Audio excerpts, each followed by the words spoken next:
We got our first.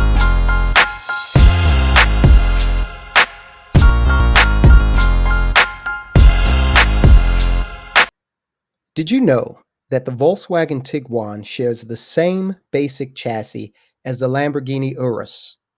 The Volkswagen starts at $25,000, while the Lambo starts at $218,000. The Audi Q7 shares its basic chassis with the Bentley Bentayga. The Audi starts at $54,000, while the Bentley will set you back at least $160,000. This pricing technique gives Volkswagen, the owner of all of the aforementioned brands, the ability to appeal to pretty much every segment of the market.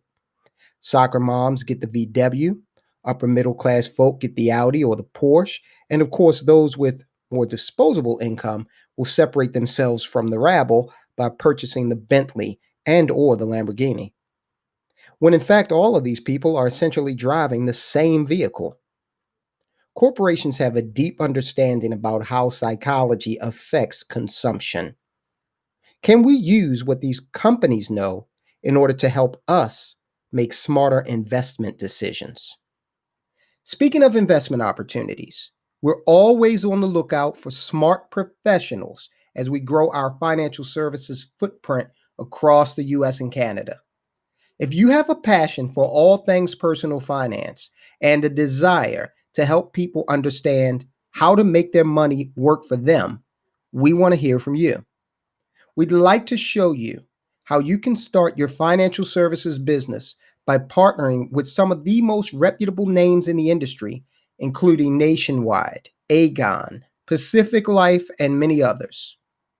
If you've ever considered investing in yourself by starting your own business, I want you to know that the best time to plant a tree is 10 years ago.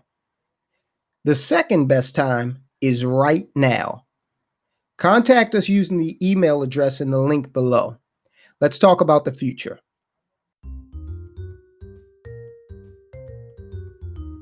Within the field of behavioral economics, there's a concept known as the endowment effect. The endowment effect causes humans to believe that once we acquire a material item, that thing has more value than it actually does. Behaviorists link this trait to our tendency to consider possessions as an extension of our very identity and ego. Corporations have long since become aware of this inclination. And while there's nothing wrong with wanting to own nice things, our species does seem to be pretty susceptible to developing an expectation that consumption of certain brands will result in an altered state of being. For example, an objective analysis of the Volkswagen versus Lamborghini argument would probably result in the Volkswagen being purchased every time. Granted, we don't exist as beings governed solely by objectivity. However, there exist different tiers within the VW lineup specifically to exploit the psychological reality of the endowment effect. We also get a momentary dopamine high each time we're able to project onto others our perception of the value of what we possess. Even though that other person's estimation of our possession oftentimes comes nowhere near our own. Dodson! Dodson! We've got Dodson here! Nobody cares. In 2013, Emir Kamenika, Robert Nicolario, and Anup Malani conducted a study at the National Academy of Sciences in which Claritin, the antihistamine, was proven more effective at relieving the symptoms of trial participants who were exposed to a Claritin advertisement as opposed to participants who were shown a commercial for Zyrtec. Exposure to the brand would seem to have had a psychosomatic effect that resulted in a documented physical outcome. If the mere sight of brand advertisement can have that significant an effect, we can begin to understand why someone would spend $100,000 more for a vehicle simply because it has a different hood emblem. In a 2008 study at Cornell University, psychologist Stigen van Osselaer observed that study participants who'd learned about the brand Tylenol prior to becoming aware of its active ingredient, acetaminophen, were more willing to accept the effectiveness of Tylenol over its actual active ingredient. Von Osselaer found that perception of the brand blocks a willingness to accept the usefulness of the very thing that makes up the brand name product. The outcome of using the product, obviously, is the cessation of pain. That's what you want when you take a Tylenol. That's linked mentally to Tylenol, not acetaminophen, as von Osselaer's study showed. This must be emphasized. The study found that although Tylenol is just acetaminophen, the component drug is perceived as less effective in the absence of the branding. It can be a real challenge to overcome this behavior. Apparently, we don't just visualize a brand.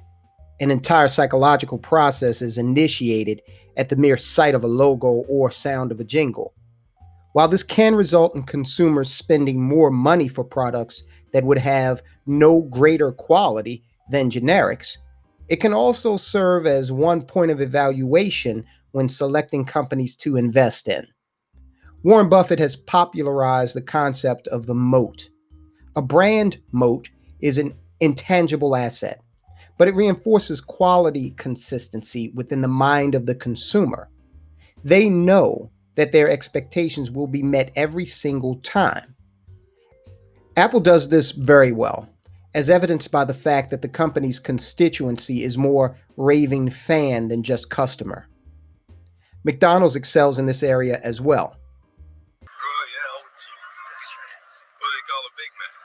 Big Mac's a Big Mac, but they call it Le Big Mac. Le Big Mac. What do they call a Whopper? I don't know. I didn't go on a Burger King.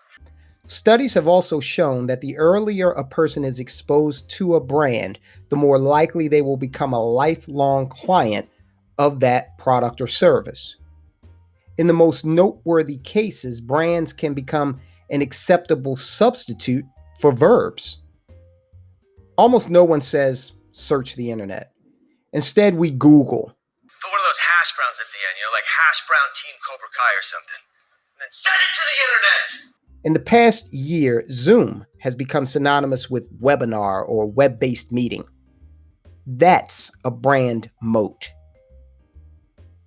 The next time you get an inexplicable urge to purchase a product, take a moment to consider how much influence the brand may be having on your subconscious. You may find that instead of paying extra, you opt for a generic or lower tier brand instead.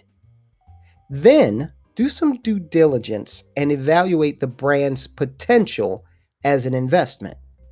Chances are, if it caused you to be tempted, it's having the same effect on millions of other consumers.